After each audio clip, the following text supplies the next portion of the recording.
Hey guys, what's up? In this tutorial we're going to show you how we can change the background color of texts in Affinity Designer in 2026. So let us get started. So head over to your design or project here in Affinity with the given text. You can use the text tool here on the left hand side to position it here and to type in your text. So guys, as you can see, the background color of that text box is blank, or is transparent. There is no background color, but you can change that by highlighting the entire text box, or you may double click also into the text box to do that. And then here at the top, guys, next to the font color, you will see the background color, right? Or highlight color. Click into it. And as you can see, it is set to transparent on default, but you can use the color picker, for example, for that.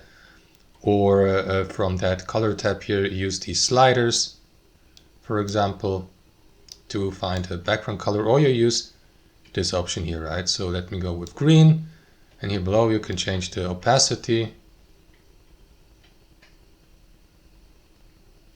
and that's it, guys. So that's how you adjust the background color. Thanks for watching and have a wonderful day.